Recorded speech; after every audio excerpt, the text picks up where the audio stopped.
Listen to the people. Listen to humanity. Listen to the parent. Parent TV. Parent TV. Parent TV. Parent TV. Parent TV. Listen to the people. Listen to humanity. Listen to the parent. Parent TV. Parent TV. Parent TV. Parent TV. Parent TV. Listen to the people. Listen to humanity. Listen to the parent. Parent TV. Parent TV. Parent TV. Parent TV. Parent TV. Parent TV. Parent TV. Hello, welcome to World Inkers Network, and this is going to be an excellent program called Think Plath, and we have two scholars from the Republic of Georgia with us today, as well as Antara Bhattacharjee, who is from India, and we're going to have an excellent discussion of Sylvia Plath and her works here on this early morning, my time, Houston, Texas, 10 a.m. Central Standard Time. I hope everyone who is watching will subscribe to our channel. And if you would like to make comments during the program, feel free to do that on our YouTube as well. And it's going to be live on Facebook. So if you're watching, drop us a few lines and say hello. So I'm going to start this program with a couple of readings from Plath herself. This is off of YouTube. And this first poem is called Purdah. And the second one will be called The Birthday Present. So I'm going to play these two to get you an idea of who she is as a person from her voice. So let me play these for you, and I'm going to pull these up. Okay. Here we go.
In the time, It's the moment. Commercials. Let's stop sharing. Let the commercial go away, and then I'll come right back with the next one, the birthday present. When it does this. Back up here.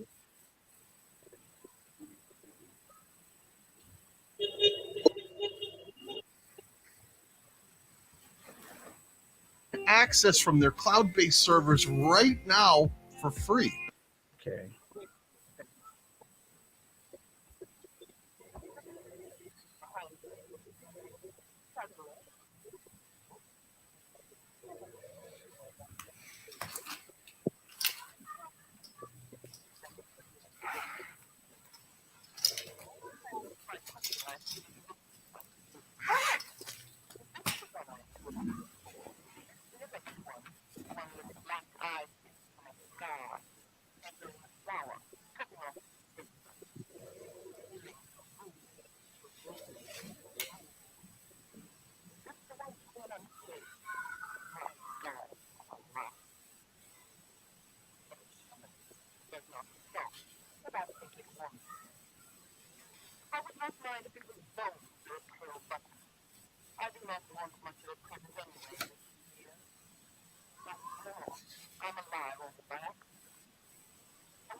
And that was Sylvia Plath reading two of her poems, Purdah and The Birthday Present. And I think that those are some really powerful poems, especially regarding feminism. For the first one, Purdah is both a Hindu and a Muslim practice of secluding women in certain forms.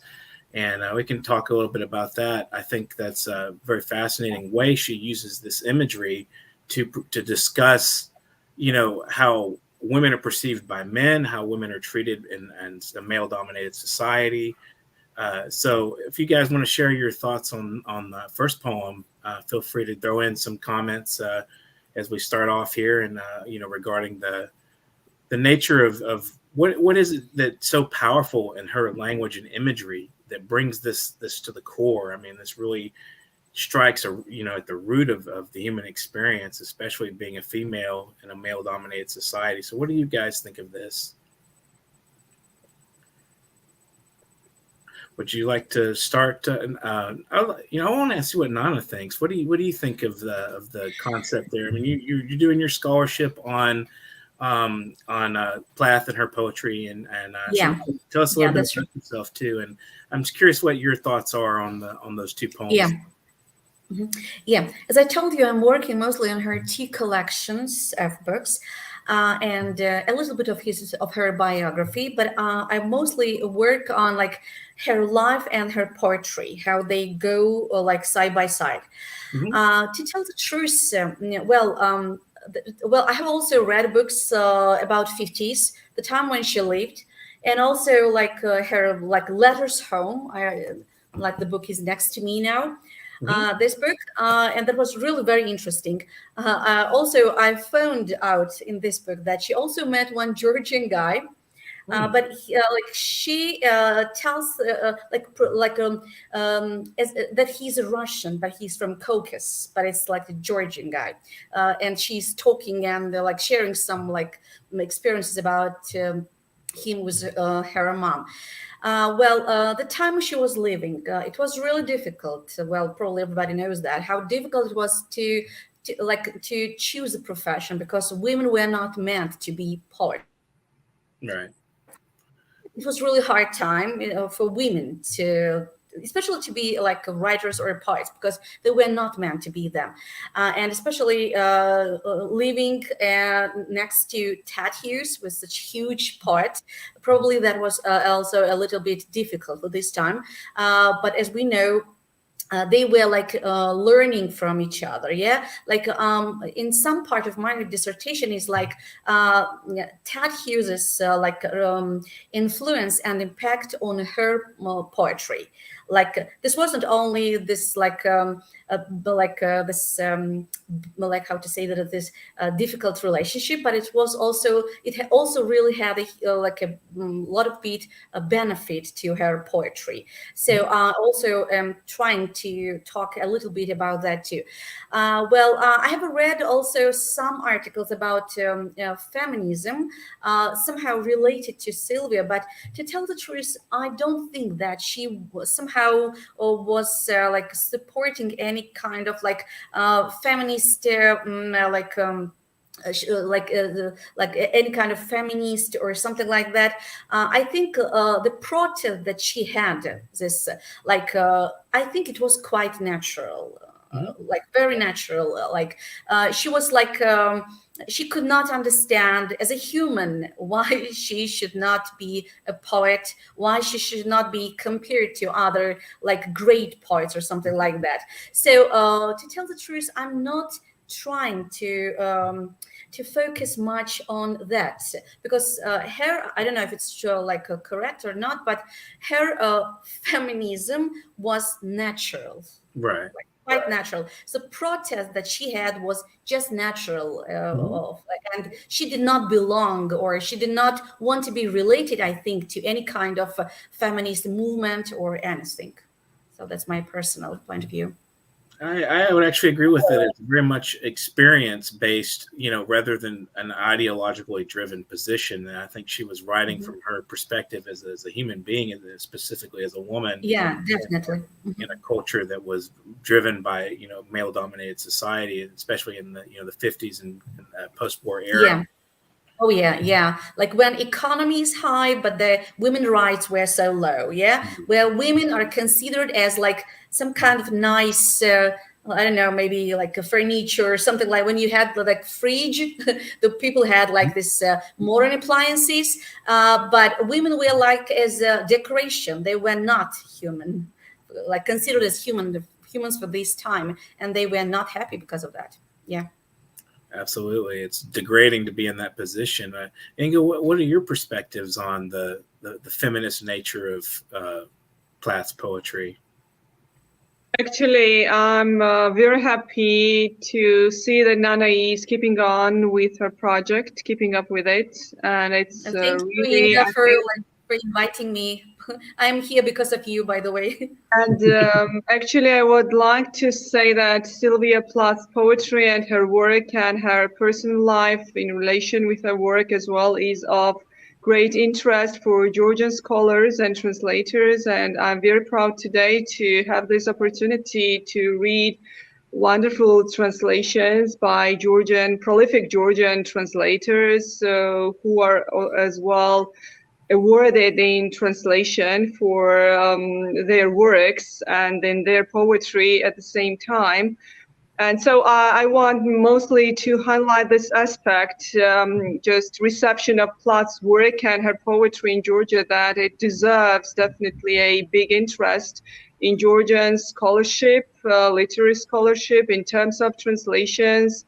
And first and foremost, I think that the reason for this interest is Plath's really outstanding voice in this feminism, but I personally think that her poetry, and I agree with Nana that her poetry is not somehow built to be feminist and is not designed on purpose to be feminist, but it naturally is just feminist in its perspective. But what most of the authors would like to say, and I think Plath as well, they disagree of linking and belonging and categorizing their works in terms of certain limited just guidelines or mainstreams or whatever. And I think that Plath would go in the same category herself, because feminism is not just only a pose. Feminism is your voice and your participation, your consideration and rethinking of women's role. But of course, it definitely is part of this literary perception what Sylvia Plath had. But I personally think that her poetry goes beyond this feminism, and it's much more than only to be limited in this restriction.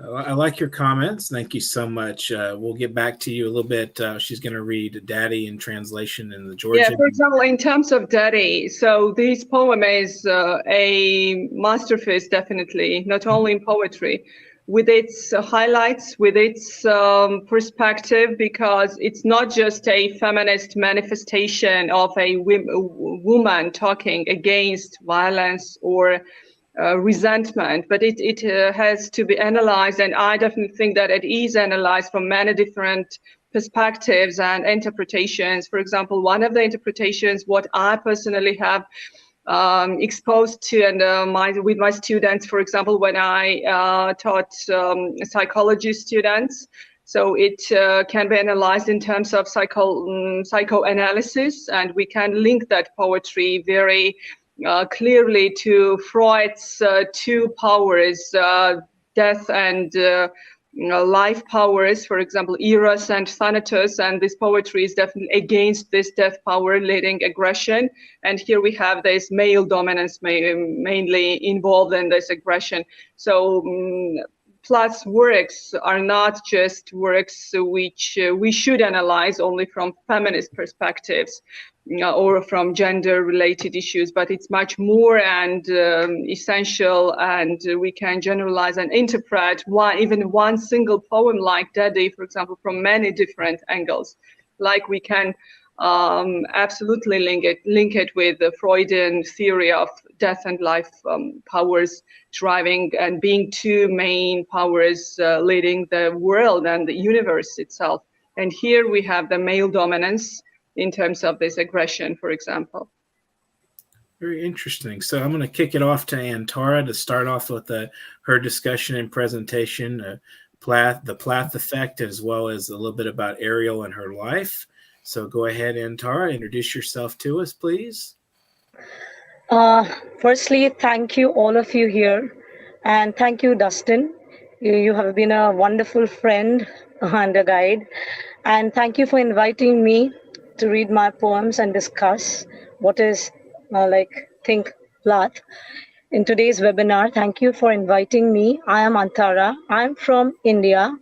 I have completed my master's in English literature, and I am also a communicative English trainer and also an English language teacher as well, and also a poet. I have a book published to my credit. The name of the book is Percipience. So without much wasting time, I would just drop into today's discussion, which is Think Plath, Sylvia Plath. And we all know that she was one of the best known women poets of the 20th century. And as you were all discussing about feminism, so I think Plath is something more beyond feminism. Like when we read her poetry or poems in Ariel, we we see that it's all about transcendence, how she has moved. So she has broken all the barriers, like all the dimensions of feminism, to quote and unquote. So I, being myself, being a woman, I can relate to her a lot. Like when she was, when she lost her dad at a very young age. So during that point of time, she has went through so much of turmoil mentally, and all this has been reflected in her poems.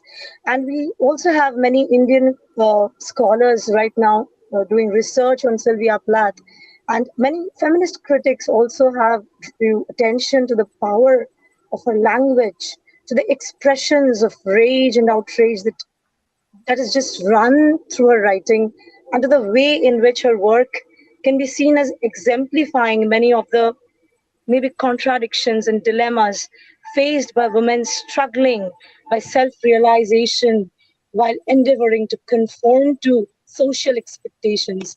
And we also have Ariel Collection and her novel, The Bell Jar, which are also studied across in various schools and universities these days. And because Plath wrote in a highly individualistic way, developing her own private mythology through the use of her words and symbols and imageries, the way she has crafted her poetry. So, what one thing I have found while I was researching about Plath, that she has mentioned about the word love repeatedly in her poems. So she was somebody who really wanted to be loved, wanted to be accepted. So that acceptance I could find in many of her poems. So, Dustin, if you just give me the permission, I would like to read one of her poems, which is Morning Song from her Ariel collection. Sure, I'd love to hear it.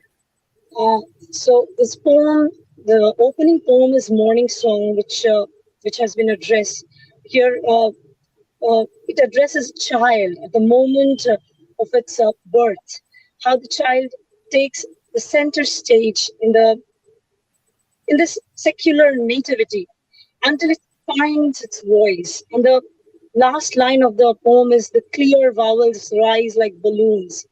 So in Ariel, I think Plath marked herself out as one of the first great poets of motherhood, setting out on a path so that others would also follow the same. So, without much ado, I would like to read the poem Morning Song by Sylvia Plath. Love sets you going like a fat gold watch. The midwife slapped your foot soles, and your ball cry took its place among the elements. Our voices echo, magnifying your arrival, your statue in a drafty museum, your nakedness. Shadows our safety. We stand round blankly as walls, and no more your mother, and the cloud that distills a mirror to reflect its own slope. Basement at the wind's hand. All night your moth breath flickers among the flat pink roses. Awake to listen, a far sea moves in my ear. One cry, and I stumble from bed. How heavy and floral in my Victorian nightgown. Your mouth opens clean as a cat's. Window square whitens and swallows dull stars. And now you try your handful of notes.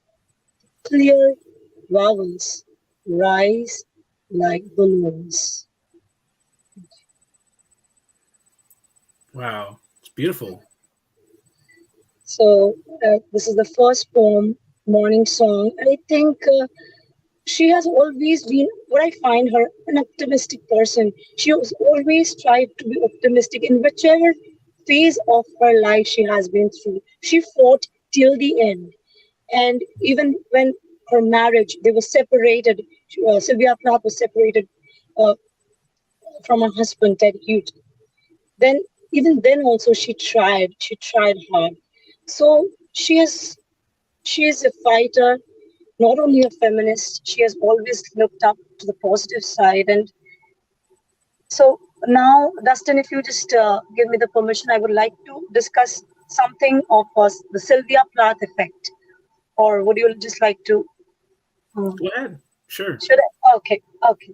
So, while I was continuing my research on the Sylvia Plath effect, I found it a very interesting thing.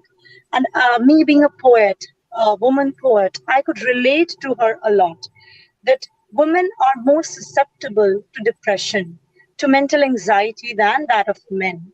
I guess Nana and Inga, both of you would be uh, you people are scholars, of course. So it has been proven. It has been proven by scientists as well that the emotional intelligence of any poet is definitely higher than any commoner or any common person.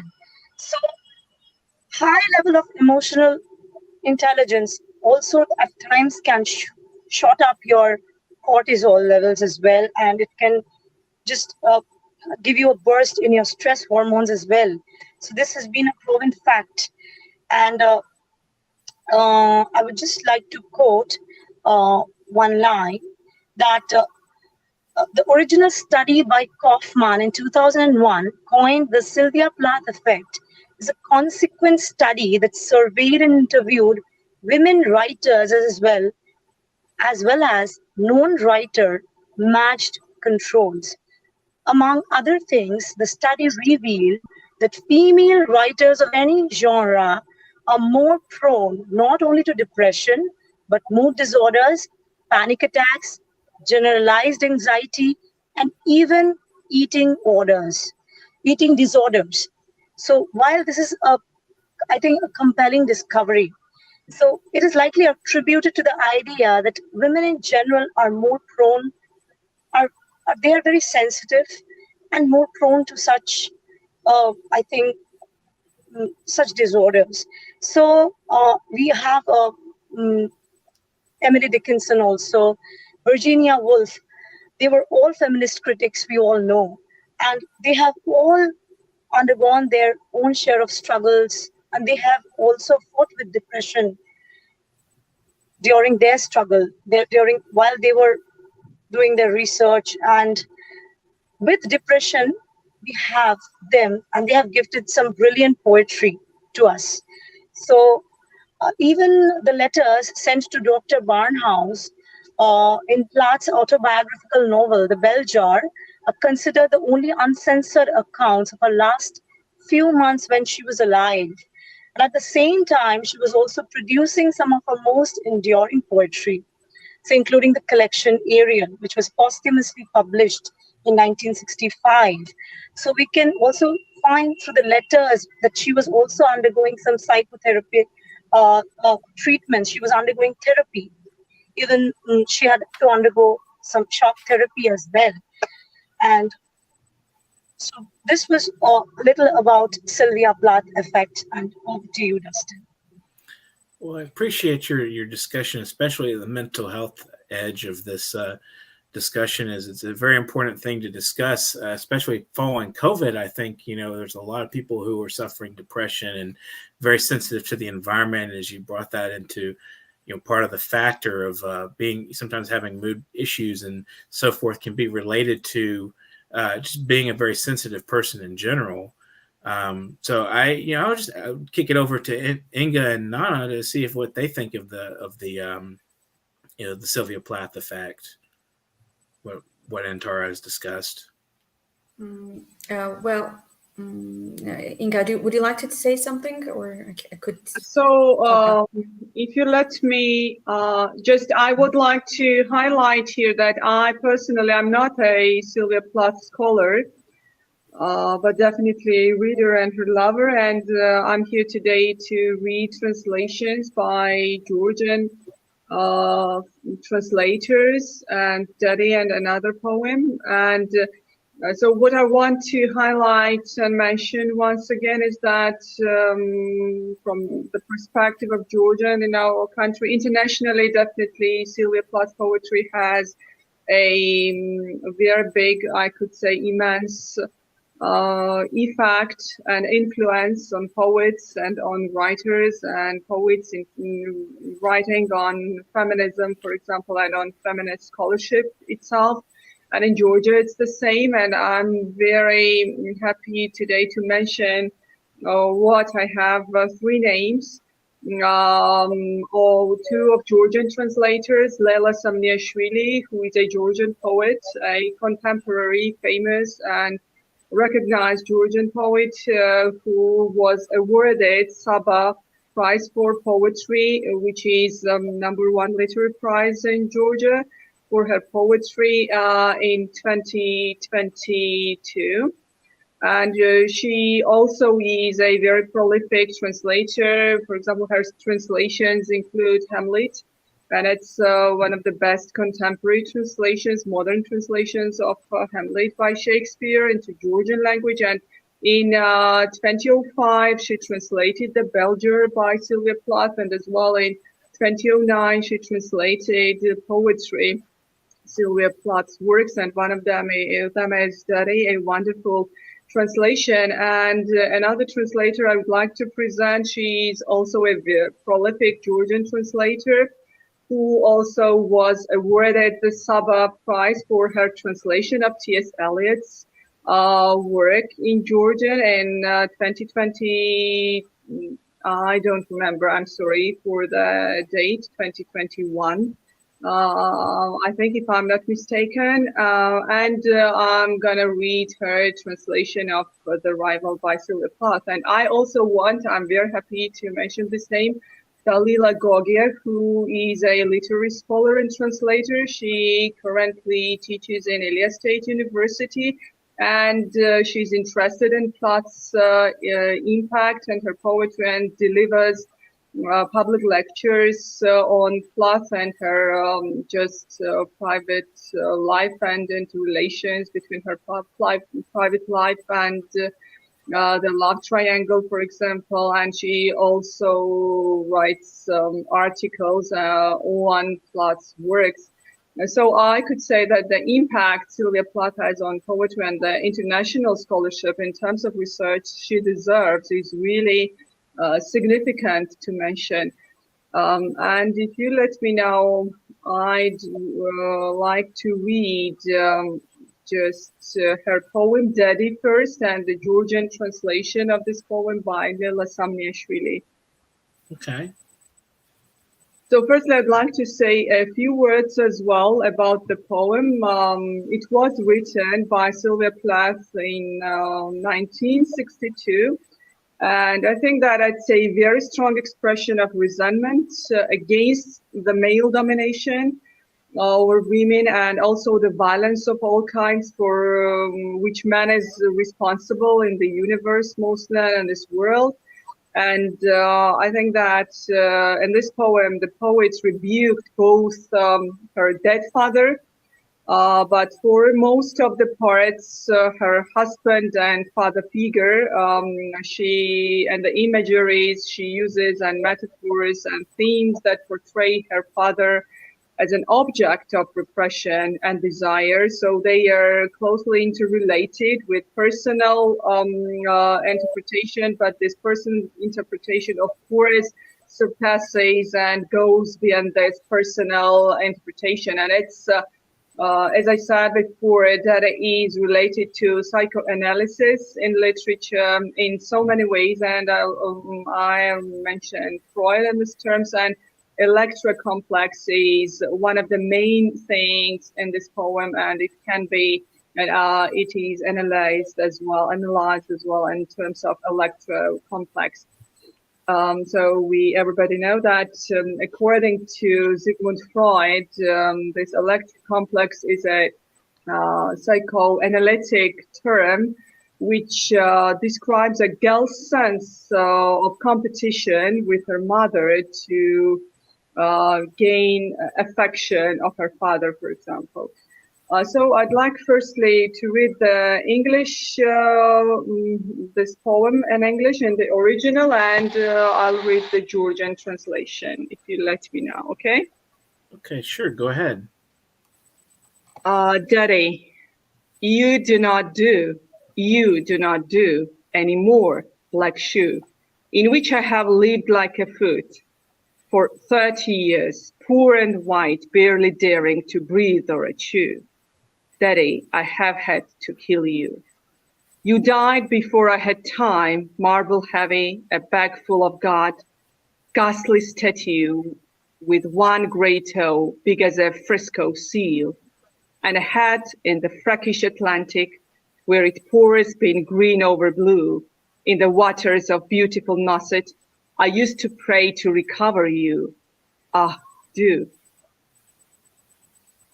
In the German tongue and the Polish town, scraped flat by the roller of wars, but the name of the town is common. My Polish friend says there are a dozen or two, so I never could tell where you put your foot, your root. I never could talk to you, the tongue stuck in my jaw. It's stuck in a barbed wire snare. I could hardly speak. I thought every German was you, and the language obscene, an engine, chopping me off like a Jew. A Jew to Dachau, Auschwitz, Belsen. I began to talk like a Jew. I think it may well be a Jew. The snows of the Tyrol, the clear beer of Vienna, are not very pure or true. With my gypsy ancestress and my weird luck and my Tarak pack, I may be a bit of Jew. I have always been scared of you, with your laughable, your gobbledygoo, and yet neat moustache. And your Orion eye, bright blue, Panzerman, oh you, not God but a swastika, so black no sky could squeak through. Every woman adores a fascist, the boot in the face, the brute heart of a brute like you.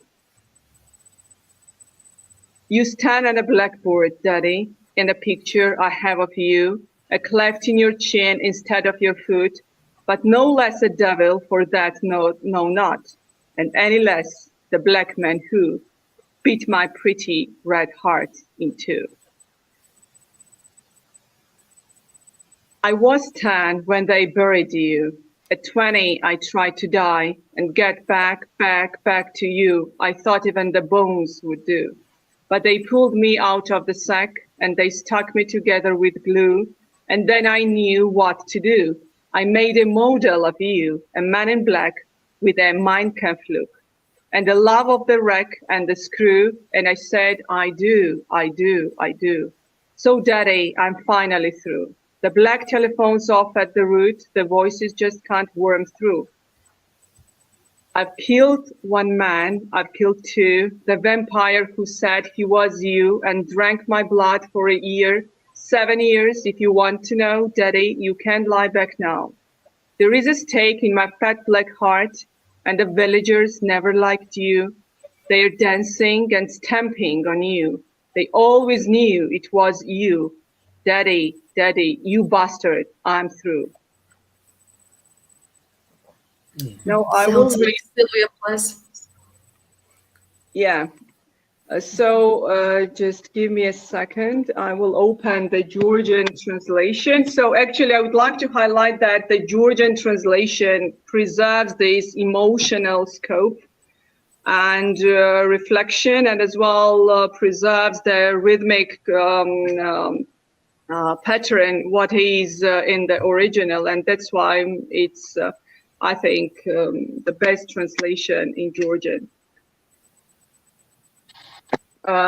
But I have downloaded it just in PDF, and so I will start now. Mamilo. ვეღარასოდეს ვერ ჩაიცვა, ვეღარასოდეს. შენს შავ ფეხსაცმელს. მე რომელშიც 30 წელი ცხოვრობდი. როგორც ფეხი გაცრეცილი, საცოდავი, ხმაგაკმენდილი და ვერ ბედავდი ერთ ამოსუნთქვას. მამილო, უნდა მომეკალი. მაგრამ შენ თვითონ მოკვდი, ვიდრე მოვახერხებდი, ხომ გემძიმება მარმარილოს, კივრი, ღმერთით ამოვსებული და ერთადერთი ნაცრისფერი თითი ავი ქანდაკებისა, სან-ფრანცისკოს ბეჭედივით უზარმაზარი და კიდევ თავი ჩაძირული ატლანტიკაში. სადაც მწვანე ლურჯში ირევა და თვალს გტაცებს ნოსეთის წყლები, შენს მკვდრეთით მოსვლას ლოცულობდი მამილო. აჰ, დუ. მე გერმანულად ვლოცულობდი პოლონეთის ერთ-ერთ ქალაქში, რომელიც მიწას მიასრისა ომის ფოლადმა. იმ ქალაქს ერქვა რაღაც მეტად ჩვეულებრივი ჩემი ერთი მეგობარი პოლონელია და ამბობს, კაცი ვერ დათვლისო ეგეთ ქალაქებს და ღმერთმა უწყის, სად იყავი, სად ჩადგი ფეხი, სად ჩაიფესვე, ვერასდროს კითხავდი რამეს, თითქოს ენა მეყლაპებოდა, თითქოს ენა ჩაიბეჭდა უამრავ ჩამრთველს. Ich.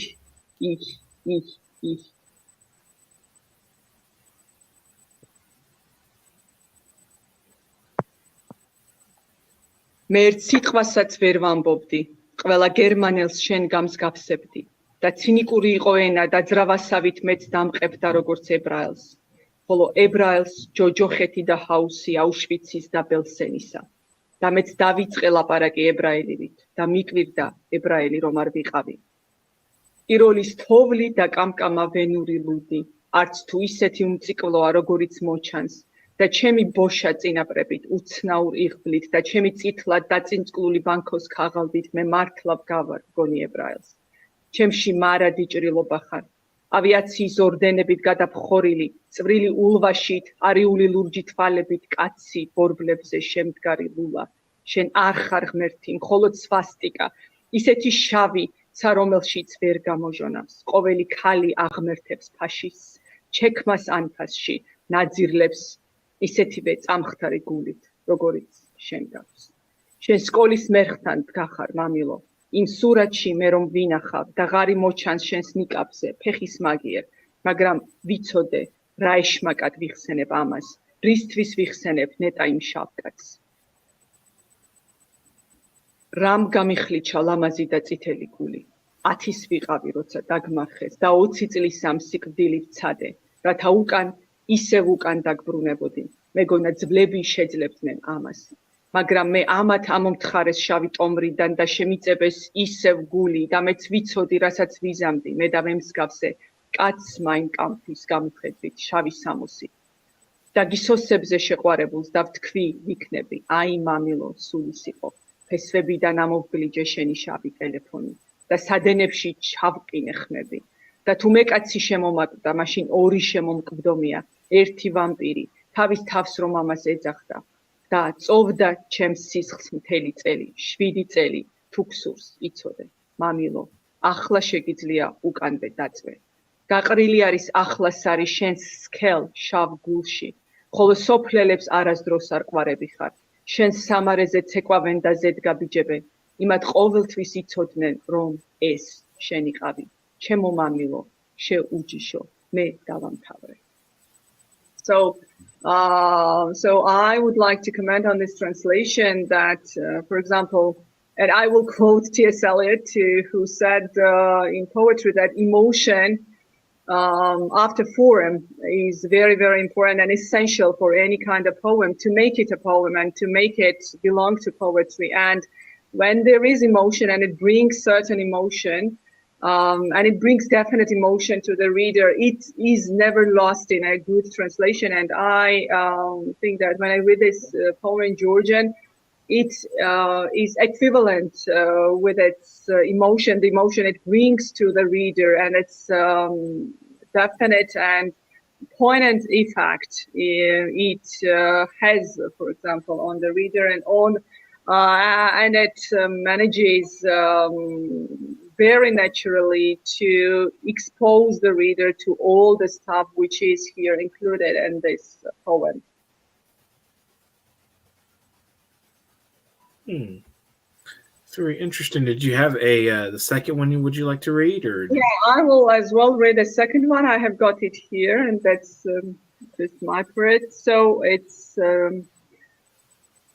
let me have 2 seconds. Yeah. So I will read the original, right, first, and the Georgian translation by Ani Kopaliani, who I as well mentioned. So I will read the poem in English first. So it's called The Rival. If the moon smiled, she would resemble you. You leave the same impression of something beautiful, but annihilating. Both of you are great light borrowers. Her own mouth grieves at the world, yours is unaffected. And your first gift is making stone out of everything. I wake to a mausoleum, you are here, ticking your fingers on the marble table, looking for cigarettes, spiteful as a woman, but not so nervous and dying to say something unanswerable. The moon too abuses her subjects, but in the daytime she is ridiculous. Your dissatisfactions, on the other hand, arrive through the mail sort with loving regularity, white and blank, expensive as carbon monoxide. No day is safe from news of you, walking about in Africa maybe, but thinking of me. And in Georgian, the translation is absolutely amazing translation. And it keeps the music, it keeps the repetition, and what's more important, it keeps the effect it is supposed to have on the reader. So once again, I would like to repeat with pride that it's Ani Kopaliani's wonderful translation in Georgian. Metoke. Tvares ღიმილი რომ შეეძლოს, შენ გემგვანება. ერთნაირ განცდას ბადებთ ორივე. ლამაზები ხართ, მაგრამ ირგვლივ ყველაფერს ახმევთ. ცხვისი სინათლის ქურდები ხართ, შენცა და ისიც. და თუ მისტუჩებს სამყაროზე დარდი ამრგვალებს, შენი არც კითხვის. შენი ნიჭია აქვავებდე ირგვლივ ყველაფერს. მავზოლეუმში ვახელ თვალებს, შენ მუდამ აქ ხარ, ქვის მერხსებს ჩხილებს აკაკუნებს, სიგარეტს ეძებ, გესლიანობით შენც ქალს გავხარ, მაგრამ ცივი ხარ და სული მიგდის კითხო რამე დამაბნეველი. თვარეც შენცავით იგდებს მასხრად თავის მორჩილებს, მაგრამ დღის შუქზე თავად ხდება ღიმის მომგვრელი. რაც შეეხება შენს შერყეულ თავდაჯერებას. მას ფოსტით ვიდებ, იმ სიზუსტით გულს რომ მიჩუყებს.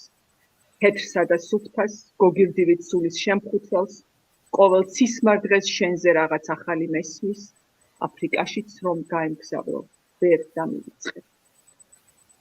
So it's the end of my part, I think. So now I think that Nana would comment on how she essentializes both Sylvia Plath internationally and her reception, and in Georgia, if he has anything related to Sylvia Plath's translations in Georgian language and how she works with this really huge scholarship we have in terms of Sylvia Plath's research in English language, because this poet is one of the most, among one of the most internationally researched and written and translated poets in English language. Yeah, thank you, Inga. So first of all, I would like to talk a little bit about Miss Antara's speech. She was talking about illness, about Sylvia Plath's illness, and I will just quickly go to the translation. So, I think that we can't avoid that the case that she's quite often judged about her illness. Yeah, unfortunately, even in Georgia, for example, when I have talked with some kind of scholars, especially somehow they are males, they always note on that she was sick. So somehow they want to relate some of her poets to her illness. I would like also to add about the biographies. Like there are 8 or like 9 biography books about Sylvia Plath. So I think 2 of them are like Bitter Fame and like Wagner's book, yeah, Sylvia's biography, are like both of them are somehow like one-sided. Well, as it's like it's known that Bitter Fame was written with like yeah, Anne Stevenson wrote it with like Ted Hughes' sister. I think she was consulting with her. And the second book, Wagner's biography, it's like the writer was consulting with her mom. So I want to point out that the last book, especially Red Comet, yeah, Red Comet, I think this is definitely the best and very good book by Heather Clark, which I'm currently reading it and I like it, and I want to point out why I like it. I think finally this is really well written and a great book, which clarifies how great poet she was and she is. It's not related to her illness or anything and so on. Well, her illness is also a quite different subject. It's pretty like difficult and complicated. There like some kind of I think it's for this time it's a U.S. Healthcare problem. I think it's related to that she was not treated quite well as a patient and so on. Okay, now go back to the translation. Well, my dissertation is in the Georgian language because we're like Georgian university. And to tell the truth, well, of course I have like originals, but as Inga just read these translations by Lela Samniashvili, I am like using them, and I have to read them also myself too. The translations are really great. Inga is herself a very good translator. She does like different translations, and I have read them. Mostly, I am using, to tell the truth, Lela Samniashvili's translations. She has mostly translated most popular poems by her. And they are pretty good. Dalila Gogia is also very nice. I have read her article about this triangle love relationship, and she's also, by the way, working on Sylvia Plath, as I know. It's her dissertation. This is we don't like, people are really interested in Sylvia Plath. Even my students at school, because I mostly work with high school students, and they know Sylvia Plath. By the way, when I found out about Sylvia Plath, I was like university student, and I read The Bell Jar, and I definitely knew that I was, this woman was like very much of me. Like, we had the same feelings. That's what everybody tells me. Like, they always like somehow identify herself with her. So it was like a woman who was thinking like me. Like, we had the same problems. We were searching for something at the same time. That was like 10 or maybe 10 or 12 years ago. And I wanted to work on her. And then when I started my PhD, quite accidentally, my supervisor told me, like, do you want to work on Sylvia Plath? And yes, I said, and I agreed. But then I decided to work to do some research on her poetry, not on her books, not on her book, by the way.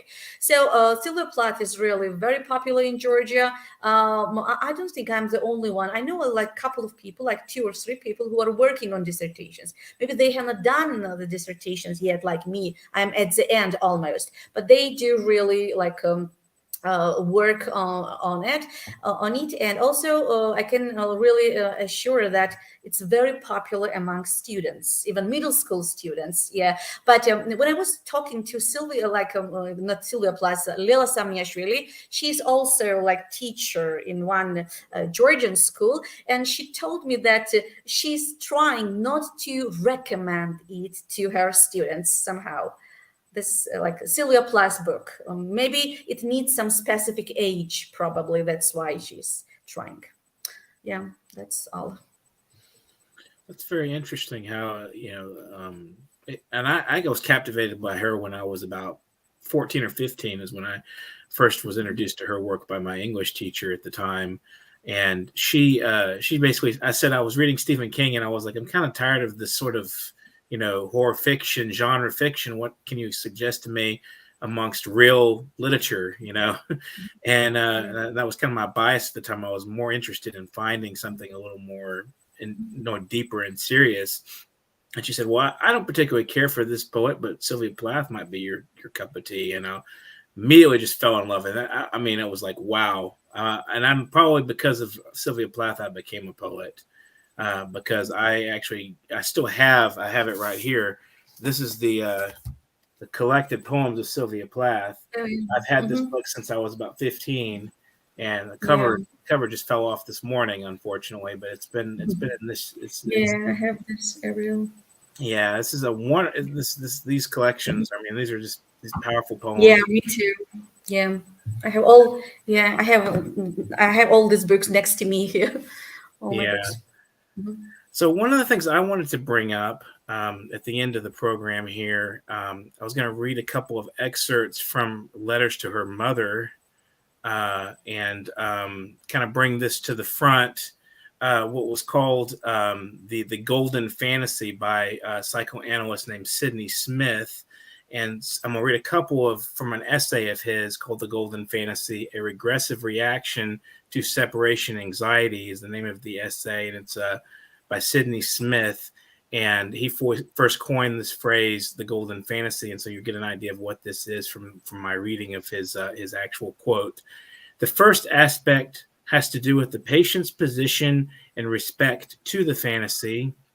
It is always passive, always tied to the conviction that somewhere in that great unbounded expanse called the world is a person capable of fully meeting one's needs. The wish is to be cared for so completely that no demand will be made on the patient except his capacity for passively taking in.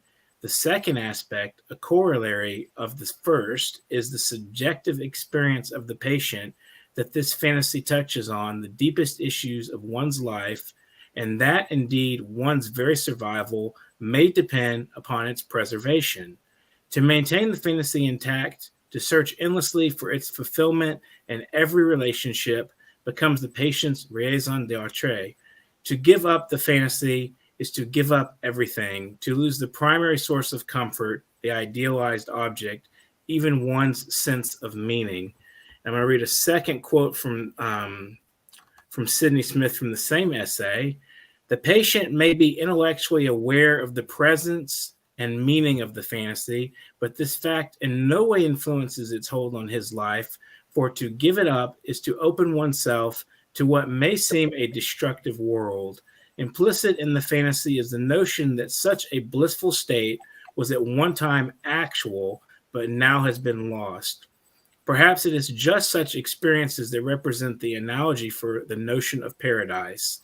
Is it possible that the fall, if it is a metaphor referring to the loss of the oceanic pleasures of infancy, represents nothing more than a developmental stage in us all, namely separation from the all-giving mother? And I'm going to read a couple of quotes from her letters to her mom in 1956 and 1957. And this is her discussion with her mom of Ted Hughes, her husband to be at the time. It is heaven to have someone like Ted who is so kind and honest and brilliant and always stimulating me to study, think, draw, and write.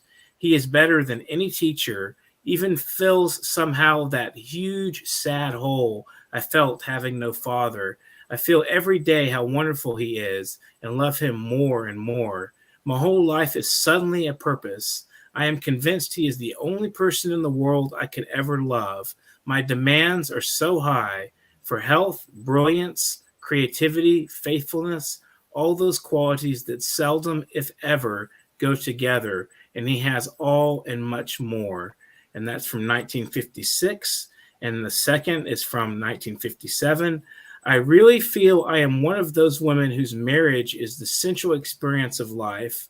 much more crucial than a religion or career or anything. And I have found the only perfect husband for me, and so can write and work and do all the rest from a solid, happy center. And that's from 1957. I think it's interesting. I did kind of cherry pick a couple of quotes out of her letters. I know it's a bigger subject than I'm kind of narrowed it down to for the specific purpose of discussion of the golden fantasy. So, I mean, we know she committed suicide in 1963, and I think it's very unfortunate that her life came to such a sudden end at the age of 30, when she had so much potential, so much raw energy in her that was cultivated in the poems of Ariel. And I always wondered, like, what could she have been if she had survived, her separation with her husband, the problems that were emerging at the time.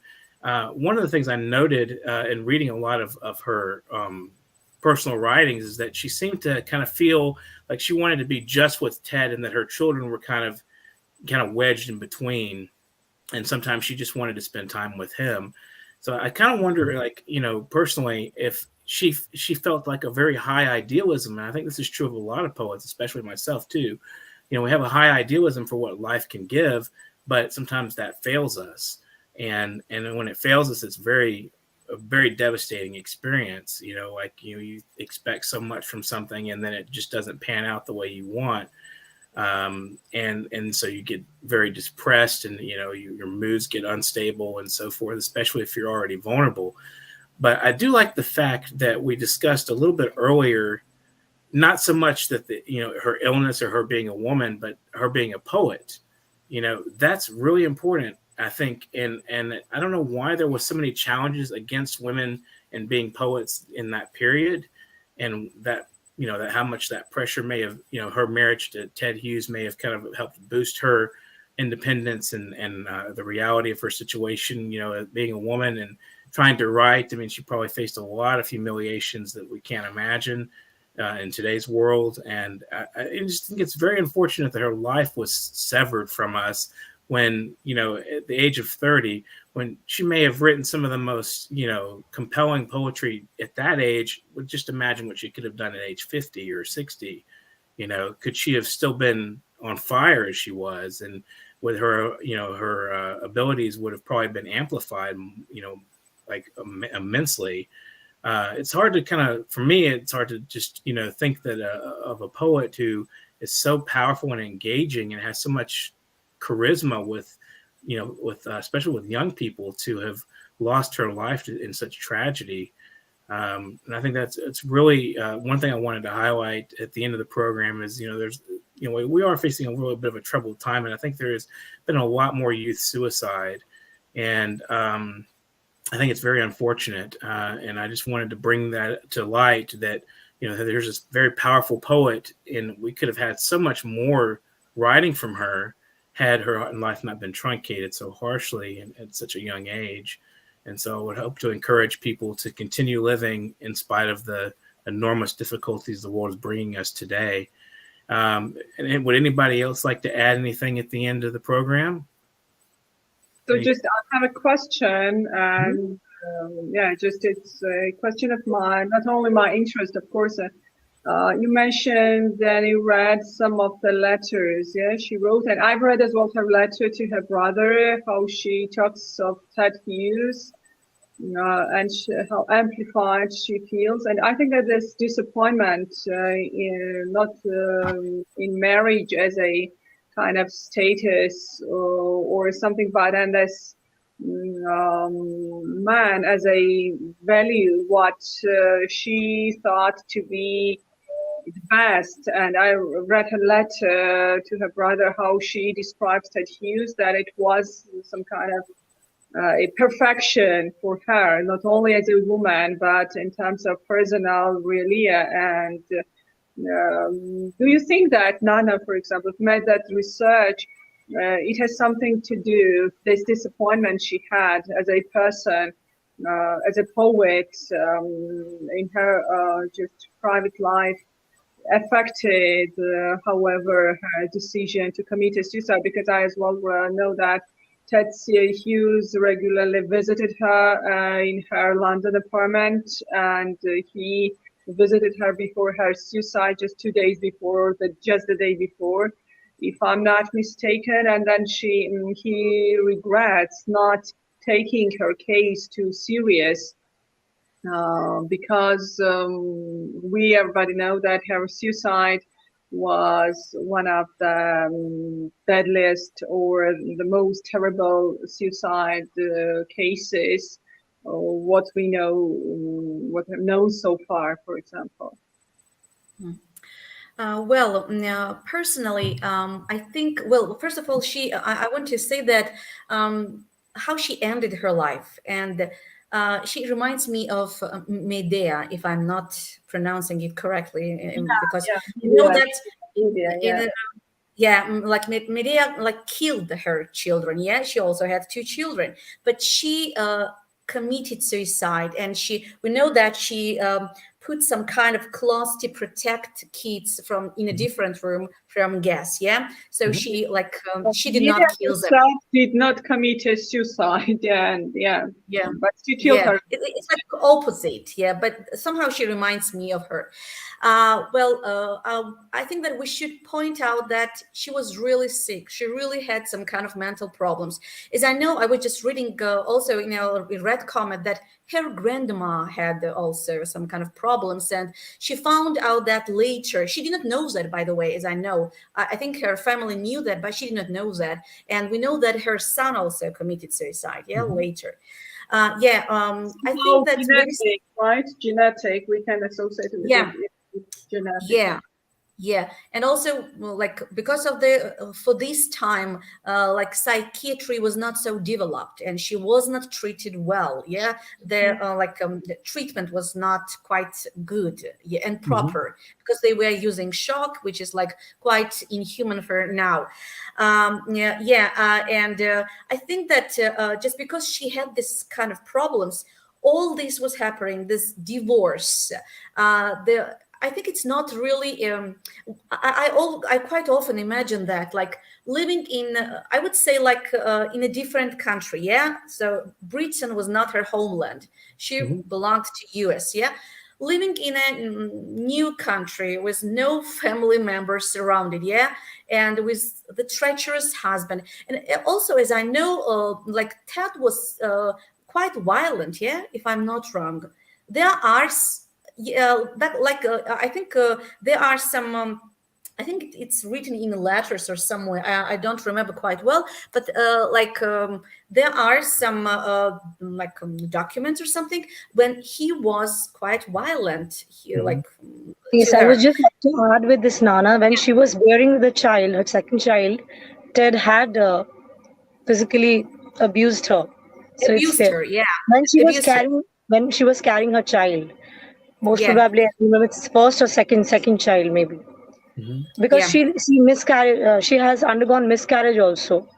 So she had yeah, another child. She had undergone miscarriage also. So it, and in her letters also she has written, Sylvia Plath, that it's because of his physical yeah. abuse she had to go on through miscarriage. Yeah, yeah. And to be a divorcee, yeah, am I right? For this time, that was also quite difficult. Yeah, what people would think or say about you. So I think that everything that affected on her, and maybe that's why she also committed suicide. Yeah, and I think that I would like continue also Dustin's question. He said how she would be if she lived, what kind of writer or woman she would be. I think that she would still keep writing, and even without her private life, I think she would still be writing about the events, or like this probably the horrible things that would be happening in the world. We know that she was also quite interested in politics, and she cared about it. So I think she would still be the sensitive woman, and she would still she would still find some kind of drama to write about anyway, I think, even without Ted, probably. I think so too. It's interesting. She wasn't even given real proper recognition, to my knowledge, until I think 1981, when she won the Pulitzer for her posthumously collected poetry that Ted did, which is really very sad. That she wasn't given a strong recognition during her lifetime. And I think that that's something that may also have been related to her being a woman and men dominating the scene and not thinking much of women at the time. I'd like to read. Men's world, right? Even Right. today, in some aspects, still a men's world. Not today, Yes, but many at the ways. times, especially. One of the poems I wanted to read is sort of kind of flows into this discussion of Ted Hughes, but this was from her Juvenilia, and it's called "On Looking into the Eyes of a Demon Lover." Here are two pupils whose moons of black transform to cripples all who look. Each lovely lady who peers inside takes on the body of a toad. Within these mirrors, the world inverts. The fond admires burning darts, turned back to injure the thrusting hand, and inflamed to danger the scarlet wound. I sought my image in the scorching glass, for what fire could damage a witch's face? So I stared in that furnace where beauties char, but found radiant Venus reflected there. Beautiful. And I think of Goethe in his Faust. There's a scene where I think it was Faust looks into a mirror in a witch's, he's in a witch's tavern, and he looks into a mirror, and the figure of Venus shows in the mirror. So that's what I think of that, where she may have gotten that image. So she also, of course, used a lot of literary references, being a literary person, not just, we talked about the psychoanalyst and things like that. I think she also was just profoundly, prolific in throwing in literary allusions and mythical allusions, all kinds of interesting folklore in her poetry. So it was very interesting how she just had this huge vision as a poet, and really brought that into the world for all of us to enjoy and appreciate. So I think that's a good focus for the for us to kind of end on. And if anybody wants to share any final impressions, feel free to say anything, about Sylvia Plath or her work or anything we've had discussion wise on the program. You guys can just say whatever you think would be interesting to throw in there. So Dustin, I would just like to say that if there is time, I would just like to read one of her poems. Right. It's very close to me, Tulips, from her Ariel collection, where we find that a person who is hospitalized is contemplating, get well flowers, and it's like the person is torn between life and death. So I would just like to read this poem, Tulips. The tulips are too excitable. It is winter here. Look, how white everything is, how quiet, how snowed in. I'm learning peacefulness, lying by myself quietly, as the light lies on these white walls, this bed, these hands. I am nobody. I have nothing to do with explosions. I have given my name and my day clothes up to the nurses, and my history to the anesthetist, and my body to surgeons.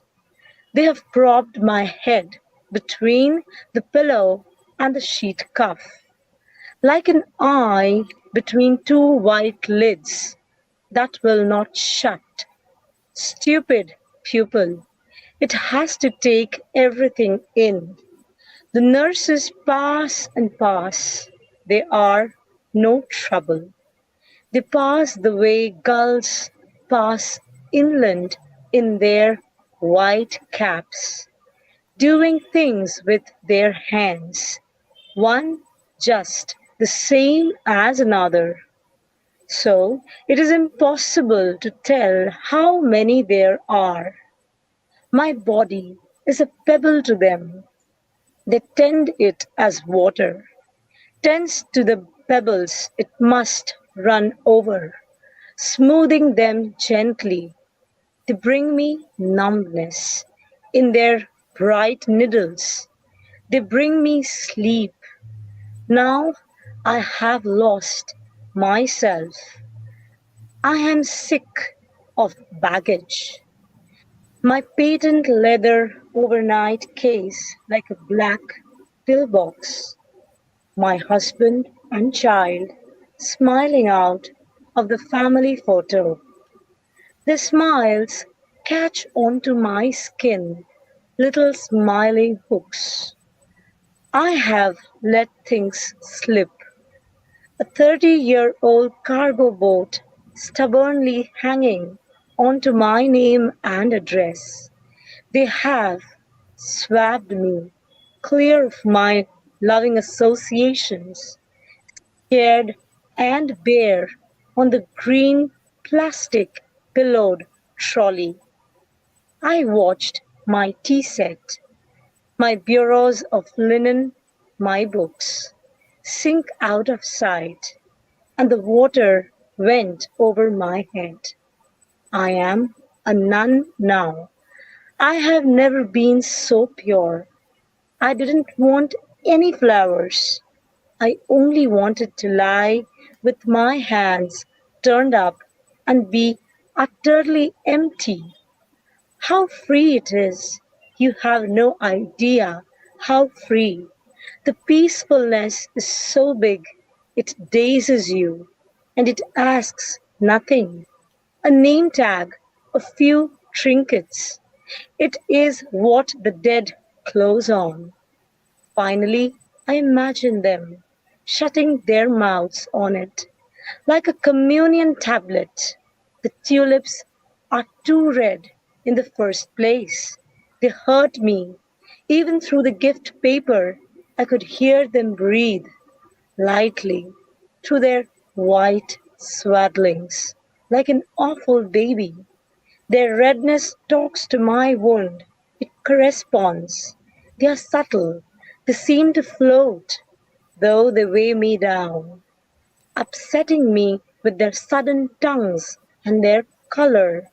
A dozen red lead sinkers round my neck. Nobody watched me before. Now I am watched.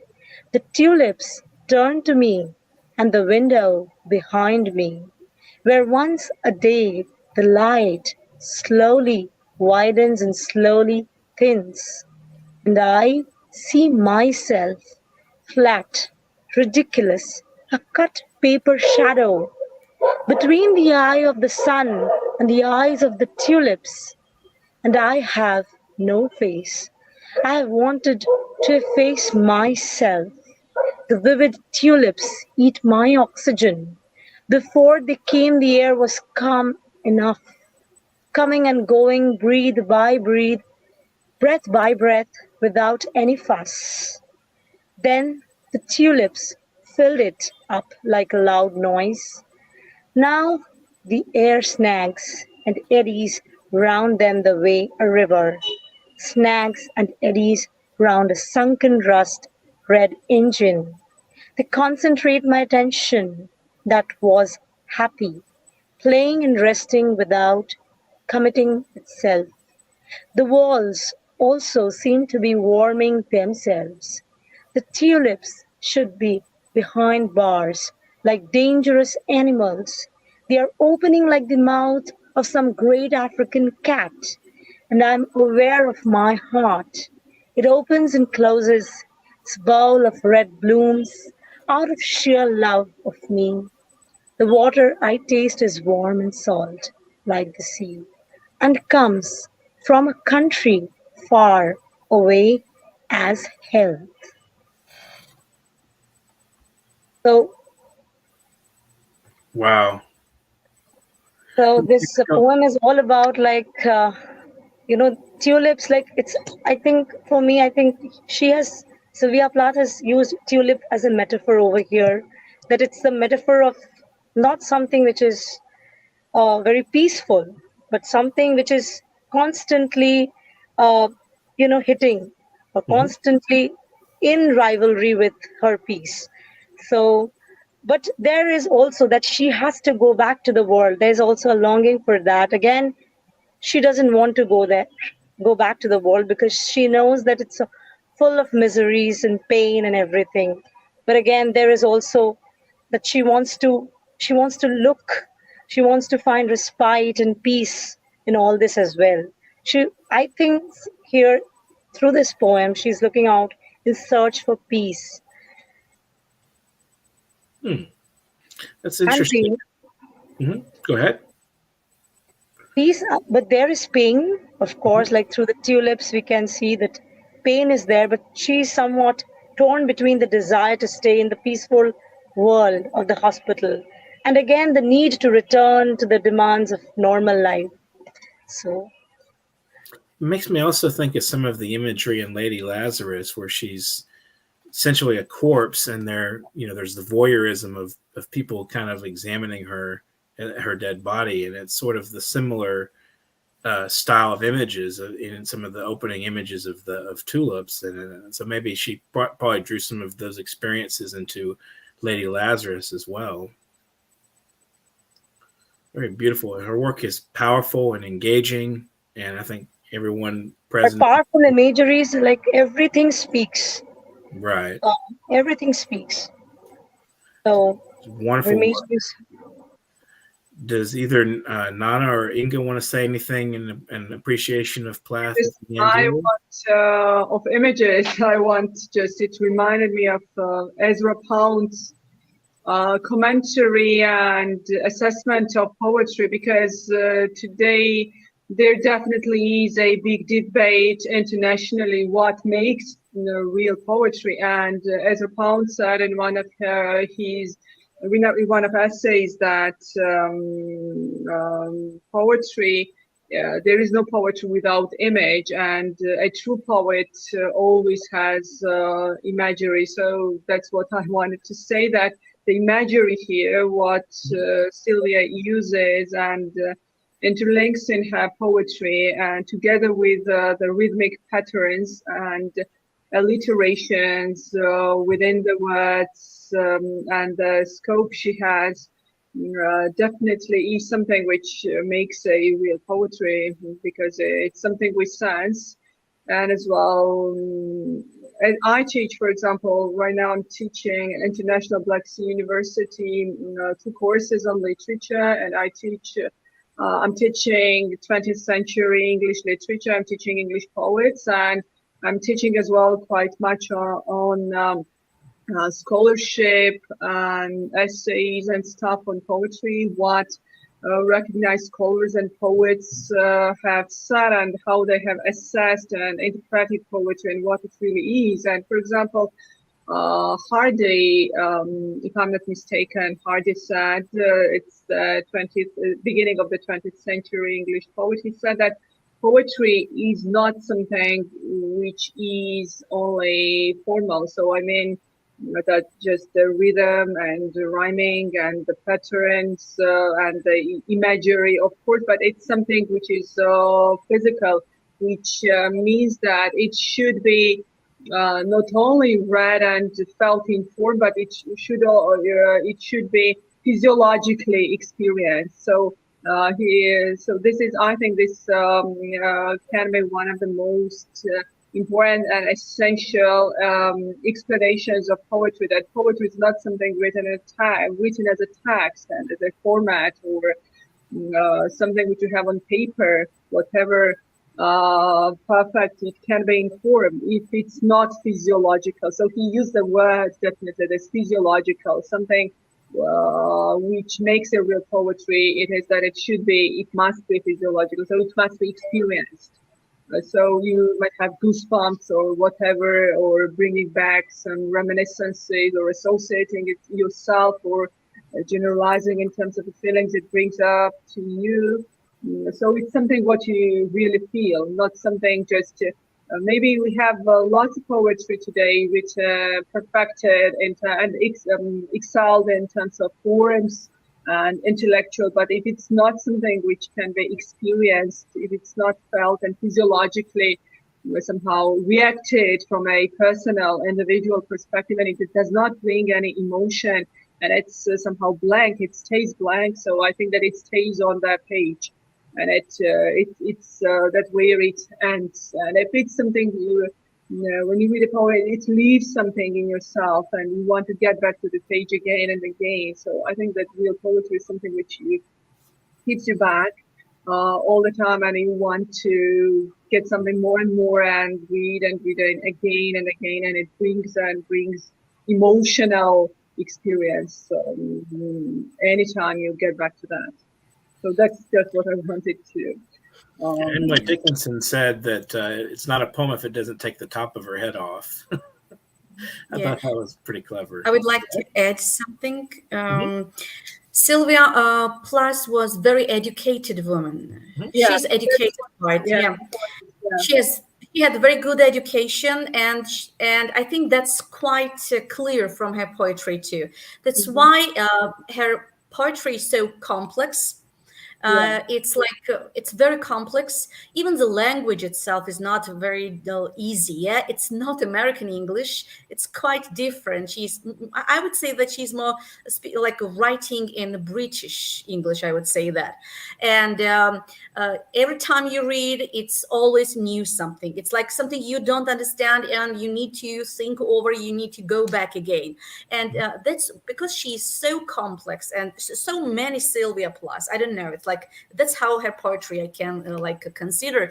That's why when I was like searching for dissertations to see something familiar to me, they were completely different fields. Even once, like some years ago, I was attending some kind of conference in Georgia, and it would say something about Sylvia Plath, and I found out it was about flowers. Like the dissertation was about flowers because she knew so much. Yeah, she had so much information. I think all her knowledge, all information she had, she's using in her poetry. That's why psychology, mythology, I don't know, it's so many like fields you should know, like to understand her. That's what Eliot said, that tradition and individual talent. So poet, definitely a writer, an artist and poet must be educated one, and must build something on tradition and of course individual talent. So it's a connection and a mixture. You have to combine those two, the knowledge of tradition, what has already been done, and the perfection and excelling your individual talent. Of course, now with Nana, I might agree with Nana in terms that she is more British in her designing of poetry in terms of forms, and she, in some aspects, she reminds me of T.S. Eliot's forms of poetry. For example, the love song of Alfred Prufrock and the inner rhythm, because Eliot himself was against freeing poetry from all the rhythmic patterns, and he considered that this inner rhyming system should be very stronger and kept, and that was what he was supporting and defending, for example, and in contemporary poems and in free verse, for example.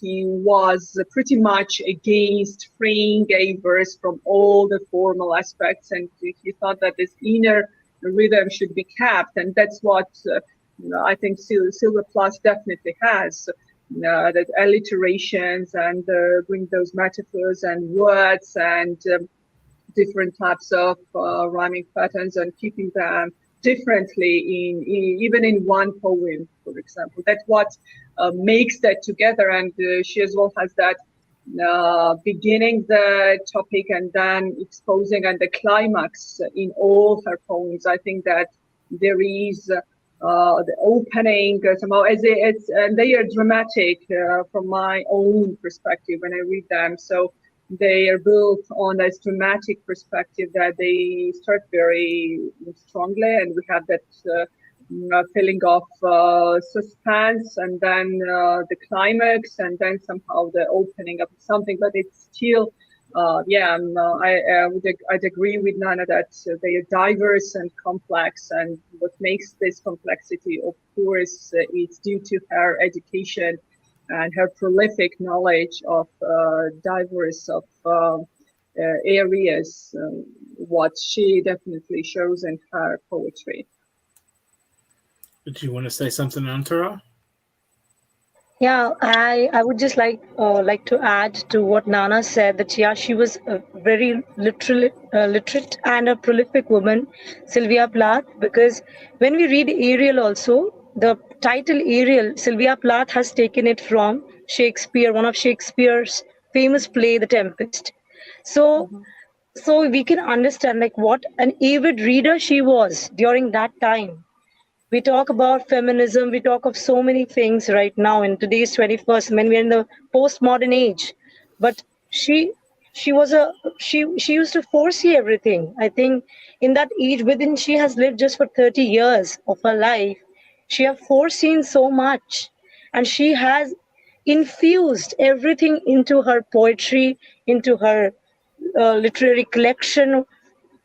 I think I would call her a melting pot of knowledge. Like, she has infused so much into her poetry, her novels, her story collections, all rolled into one.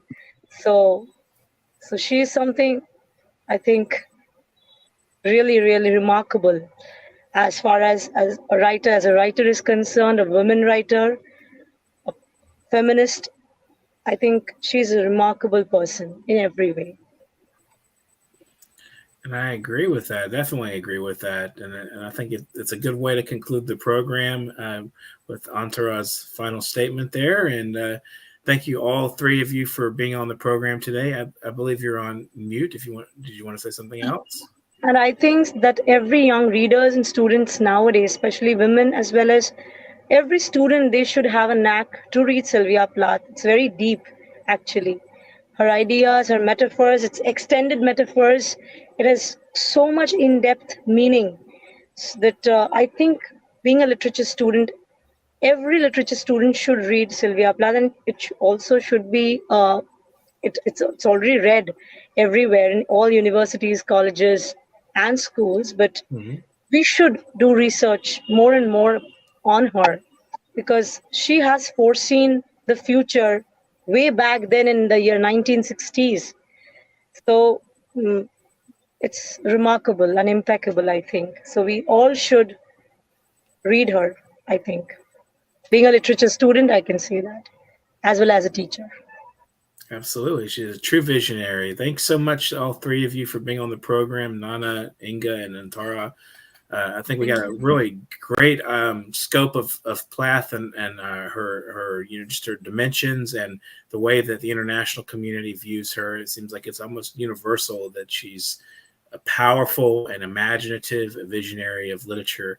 So I want to just thank you, all three of you, again, and I hope that our viewers today enjoyed the program. And I hope they will subscribe to the channel, Parrot TV, and share this wonderful webinar with friends and family, colleagues, whoever else may be interested in Sylvia Plath. And I guess you guys out there, if you want to do something fun and enjoyable to read, you can go with Plath today. Since we discussed her, it was 10 a.m. my time, but you guys out there a little bit later in the evening, you guys in Georgia and India. 9 hours ahead, we are. Yeah. Thank you, Nana and Inga. It was really, and of course, Dustin, for giving me this opportunity. But it was wonderful. Thank you. It's really enriched our knowledge, my knowledge, of course. Thank you so much, Nana and Inga. Great to meet you here. Thank you, guys. Thank you for having me, Dustin and Inga. Thank you, guys. Thank you so much for bringing Dustin, thank you for making this possible, because you always try to bring diverse cultures and researchers and scholars in one studio with discussion. And this, I think, is very, very awesome in the terms that literature is something which definitely unites. Absolutely. I believe so as well. I think it's something that translations, and it has the power. I think so too. I think that it's something that unites people. People can, even if they don't agree with an idea, they can read a book that presents that idea and still appreciate what's being said or how it's being said and analyze Yeah, and of course, the sharing part is very essentially important, I think, in today's world, not only in today's world, but in any kind of aspect of work and in life and in personal life, professional life. Yeah, what somebody somewhere is doing, yeah, and how this one work or author is being researched internationally and differently and looked from different perspectives and different cultures and aspects of the world in different countries. Absolutely. Well, thank all three of you again, and thanks to our viewers. And this concludes today's Think Plath webinar. And I hope everyone has an excellent day and subscribes to the channel. Thank you so much. Listen to the people. Listen to humanity. Listen to